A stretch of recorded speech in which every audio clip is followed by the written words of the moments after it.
नमस्कार। जीवन में जो बिना मांगे मिलता है वो पिछले जन्मों का संचित पुण्य है। भारतीय दर्शन और कर्म सिद्धांत की गहरी जड़ों से जुड़ा है। इसे समझने के लिए संत तुकाराम के जीवन की हम एक बहुत ही सुंदर और प्रचलित कहानी सुनाते हैं, जो अदृश्य ऋण और संचित पुण्य के प्रभाव को बखूबी दर्शाती है। महाराष्ट्र के महान संत एकानाथ जी भगवान के अनन्य भक्त थे। वे अत्यंत दयालु और शांत स्वभाव के थे। उनके जीवन की ये घटना हमें बताती है कि कैसे हमारे पुण्य कर्म, कैसे हमारे किए हुए पिछले जन्मों के पुण्य कर्म भी ईश्वर को हमारा ऋणी बना देते हैं। एक बार एक साधारण सा दिखने वाला ब्राह्मण एक नाथ जी के पास आया और अपना नाम खंडिया बताया।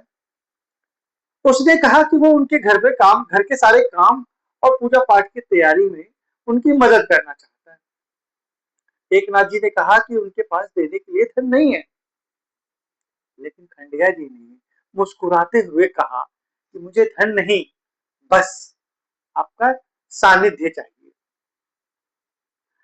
और इसी बात को लेकर के खंडिया जी ने अगले 12 वर्षों तक एक नाथ जी के घर में पानी भरने, सफाई करने, चंदन घिसने जैसे सारे तुच्छ माने जाने वाले काम किए।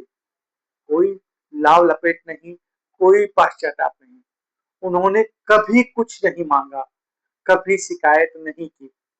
उसे जो भी रूखा सूखा मिलता, जो भी खाने में सुबह मिलता, शाम में मिलता, एक टाइम मिलता, वो उसी में प्रसन्न रहते। एक नाथ जी को भी महसूस होता था कि ये कोई साधारण व्यक्ति नहीं, क्योंकि उनकी सेवा में एक अद्भुत दिव्यता थी। एक दिन एक अन्य भक्त द्वारका से आया और उसने एक नाथ जी को बताया कि उसने स्वप्न में देखा है कि स्वयं भगवान विठल श्री कृष्ण जी एक नाथ जी के घर पर खंडिया के रूप में सेवा कर रहे हैं। जब एक नाथ जी ने खंडिया के पास ये पूछने के लिए दौड़े तो वो अंतर्याम हो गए, गायब हो गए। तो कहानी का सार है। जब वो दौड़ने पहुंचे तो अंतर्याम हो गए। और इस कहानी से हमें दो बड़ी सीख मिलती है कि पुण्य का फल, एक नाथ जी ने इस जन्म में भगवान से सेवा नहीं मांगी थी, लेकिन उनके पिछले जन्मों के इस जन्म के उनके पिछले जन्मों के और इस जन्म के संचित पुण्यों का भंडार इतना बड़ा था, इतना ज्यादा था कि ईश्वर स्वयं उनके ऋणी हो गए और बिना मांगे उनकी सेवा करने आ गए।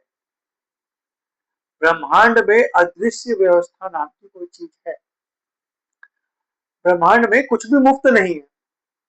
अगर आज हम आपको बिना प्रयास के प्रेम, सम्मान और सुविधाएं मिल रही हैं, तो वो आपके उन कर्मों का ब्याज है जो आपने कभी निस्वार्थ भाव से किए थे। ये आपके किए हुए कर्मों का संचित फल है। जय श्री राम।